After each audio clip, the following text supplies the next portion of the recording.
Hello and welcome back to Matt Hayes Tottenham blog and today's match preview for Tottenham's clash with Chelsea in the Premier League tomorrow night. I'm going to be going through the team news, predicted lineup, and how I see this game going. And spoiler alert, there's not a lot of confidence here.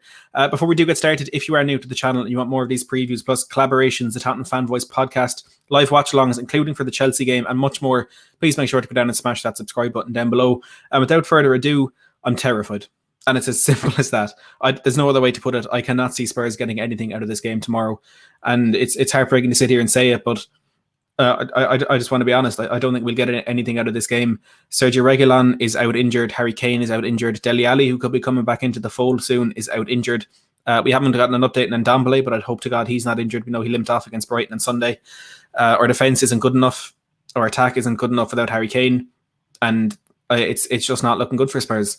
In terms of predicted lineup, I'd really struggle to put any sort of a lineup together because there's always one or two surprises. No matter what game it is, there's one or two surprises with Jose Mourinho and the team that he chooses. And for this one, I think it's going to be worse than it, but more surprising than it has been. I can't remember too many times when I've sat here and actually not been able to predict what sort of a lineup or what system we'll be playing. I don't know if it'll be a 5 at the back, a 3 at the back, a 4 at the back. I don't know who will play in midfield, how many players will play in midfield. I don't know what the attack is going to look like.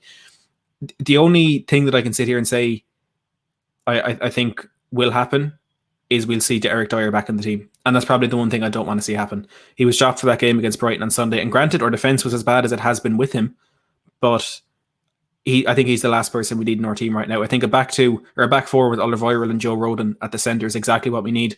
We need Sergio Aurier back, but whether or not Jose will put to the side what happened in that dressing room, who knows? We are probably going to see Ben Davies play at left back. He was there for the second half against Liverpool, and he really, really struggled.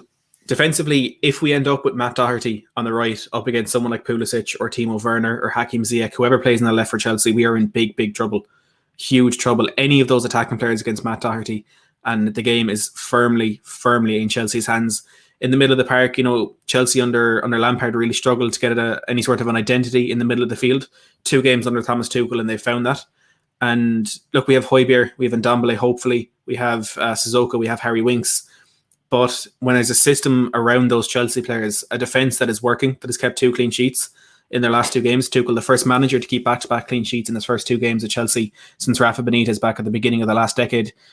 They're going to be solid defensively, and that gives their midfield a lot more license to work with the ball to go forward because they're confident of the defence that are behind them. Spurs don't have that luxury. Granted, our midfield probably won't want to go forward because I do think we will approach this game very, very defensively, which maybe, all things considered, is the best way to go into this game because you wouldn't want to play a high line with the defence we have against the pace and the power of that Chelsea front line. I assume it'll be Højbjerg, Ndombele and Sissoko in the middle. Again, provided Ndombele's injury isn't as bad as first feared. I think seeing Sissoko back in the team against Brighton should be a consistent feature in the lineup going forward.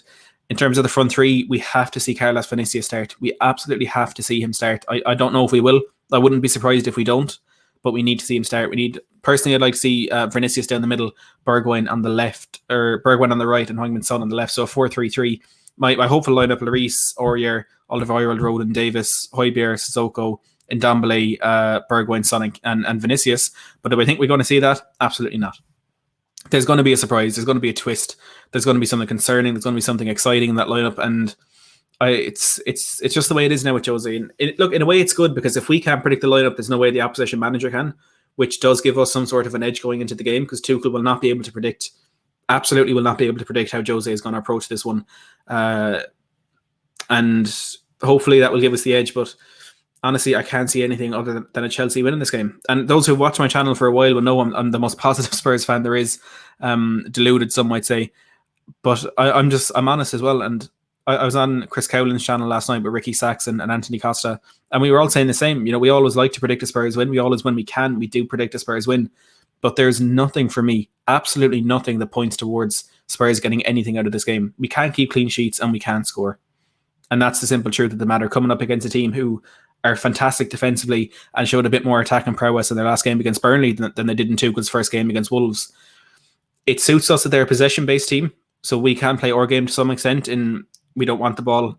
You can have it, and we'll just try and keep you out. So that does fall into Spurs' hands to some bit, but all in all, it doesn't bode well. what's happened in the last week or so.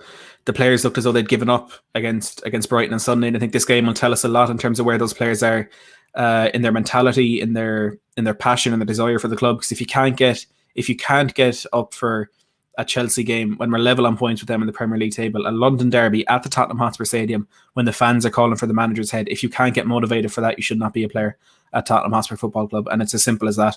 And I do feel there will be quite a few players who let us down in this game. And there will be some players who the fans will be calling for after this one if things do go wrong. And it's not what you want to say, but again, I'm just being honest. It may sound negative, but to me, it's realistic. And that could be the situation that we're in. Make sure to put down in the comments below your opinions on this one in terms of everything I've gone through, predicted lineups, the system you think we'll use, and a score prediction, of course.